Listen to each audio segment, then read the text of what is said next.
ਜੇ ਭਰਾਵਾਂ ਦੇ ਮੈਸੇਜ ਆ ਰਹੇ ਨੇ ਨਾਦਰ ਭਾਈ ਮਾਲ ਕਿਦੋਂ ਲਿਆਣਾ, ਮੱਝਾਂ ਕਿਦੋਂ ਲਿਆਣੀਆਂ, ਗਾਵਾਂ ਕਿਦੋਂ ਲਿਆਉਣੀਆਂ, ਤੁਹਾਡੇ ਅੱਗੇ ਤਰਲਾ ਲਿਆਈ ਖੜ ਜੋ ਜ਼ਰਾ, ਸਾਰਾ ਕੁਝ ਹੀ ਆਏਗਾ, ਸਾਰਾ ਕੁਝ ਹੀ ਲਿਆਈਦਾ। ਇਹ ਹੁਣ ਮੈਸੇਜ ਸਿਰਫ ਵੇਖ ਲਓ ਤੁਸੀਂ ਕਿ ਅੱਜ ਦੀ ਰੇਟ ਦਾ 1000 ਪਲੱਸ ਮੈਸੇਜ ਹੈ। ਤੇ ਉਹ ਜਦੋਂ ਹਿਸਾਬ ਹੁੰਦਾ ਨਾ, ਜਿਹੜੇ ਬੰਦੇ ਕਿਸੇ ਦਾ ਕਰਜ਼ਾ ਦੇਣਾ ਹੋਏ ਤੇ ਉਹਦੇ ਕੋਲ ਪੈਸੇ ਨਾ ਹੋਣ, ਕਿਸੇ ਦਾ ਫੋਨ ਨਹੀਂ ਚੁੱਕਦਾ। ਸਾਡੇ ਕੋਲ ਮਾਲ ਨਾ ਹੋਈ, ਅਸੀਂ ਖਰੀਦਦਾਰੀ ਨਾ ਕਰਦੇ ਹੋਈਏ ਤੇ ਫਿਰ ਫੋਨ ਚੁੱਕ ਕੇ ਕੀ ਅਗਲੇ ਨੂੰ ਲਾਰਾ ਲਾਣਾ। 4 ਦਿਨ ਖਲੋਈਆ 5 ਦਿਨ। ਵੈਸੇ ਹੀ ਦੋਸਤਾਂ ਨੂੰ ਆਖਿਆ ਸੀ ਕਿ ਅਗਸਤ ਦਾ ਮੰਥ ਸਟਾਰਟ ਹੋਏਗਾ, ਨਵੀਆਂ ਮੱਝਾਂ ਵੀ ਆਣਗੀਆਂ, ਨਵੀਆਂ ਗਾਵਾਂ ਵੀ ਆਣਗੀਆਂ।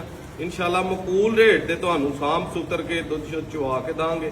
ਥੋੜੇ ਦਿਨ ਵੇਟ ਕਰ ਲਵੋ। ਅਗਰ ਕੋਈ ਬਹੁਤਾ ਕਾਲਾ ਹੈ ਤੇ ਮਾਰਕੀਟ 'ਚ ਬੜੇ ਜੇ ਭਰਾ ਵਪਾਰੀ ਬੈਠੇ ਨੇ, ਅੱਛੇ ਵੀ ਨੇ ਮਾੜੇ ਵੀ ਨੇ, ਕਿਤੋਂ ਆਪਣੀ ਅਕਲ ਦੇ ਨਾਲ 2 ਟਾਈਮ ਚੋ ਕੇ ਤੁਸੀਂ ਜਾਨਵਰ ਲੈ ਸਕਦੇ ਹੋ।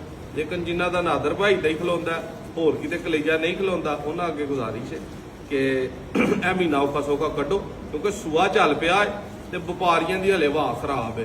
ਵਪਾਰੀ ਸਮਝਦੇ ਨੇ ਕਿ ਨਹੀਂ ਰੇਟ ਨਹੀਂ ਘਟਣਾ। ਉਹ ਜਦੋਂ 2-4 ਵਾਰਾਂ ਮੰਡੀਆਂ ਜਾਂ ਮਾਲ ਨਾ ਵਿਕੇਗਾ ਜਾਂ ਕੋਈ ਨਗਦ ਏਡਾ ਮਹਿੰਗਾ ਨਾ ਲਏਗਾ, ਫਿਰ ਆਟੋਮੈਟਿਕਲੀ 10-15-20 ਦਿਨ ਵਪਾਰੀ ਵੇਖ ਕੇ ਤੇ ਠੰਡੇ ਪੈ ਜਾਂਦੇ ਨੇ ਕਿ ਯਾਰ ਹੁਣ ਘਾਟੇ ਨਾ ਦੇਣੀ ਪੈਣੀ ਹੈ, ਜਾਂ ਚੰਦ ਦਿਨ ਸਾਨੂੰ ਖਲੋ ਕੇ ਤੇ ਆਪ ਹੀ ਸਸਤੀਆਂ ਖਰੀਦ ਕੇ ਅੱਗੋਂ ਫਿਰ ਕਿਸੇ ਨੂੰ ਸਸਤੀਆਂ ਦੇਣੀਆਂ। ਵੀਡੀਓ ਬਣਦੀ ਹੈ ਪਈ ਤੇ ਬਣਾ ਲੈਂਦਾ ਉਹ ਸਾਹਮਣੇ।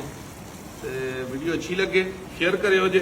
ਤੇ ਮੈਸੇਜ ਦਾ ਜਵਾਬ ਇਹਨਾਂ ਦਿਨਾਂ ਦੇ ਵਿੱਚ ਜਿਹੜਾ ਨਾ ਉਹ ਫਿਲਹਾਲ ਮੈਂ ਨਹੀਂ ਦੇ ਰਿਹਾ। ਮਾਲ ਜਿੱਦਣ ਆਏਗਾ ਸਾਰੇ ਭਰਾਵਾਂ ਨੂੰ ਮੈਸੇਜ ਦਾ ਜਵਾਬ ਪ੍ਰੋਪਰ ਅੱਲਾ ਦੇ ਫਜ਼ਲ ਦੇ ਨਾਲ ਹਰ ਲਮਹੇ, ਹਰ ਦਿਨ ਬਾਅਦ ਮਿਲੇਗਾ। ਮਾਲ ਵੀ ਮਿਲੇਗਾ, ਨੁਸਖੇ ਵੀ ਦੱਸਾਂਗੇ, ਲੇਕਿਨ ਇਹ 4 ਦਿਨ ਸਾਨੂੰ ਰੈਸਟ ਦਵੋ।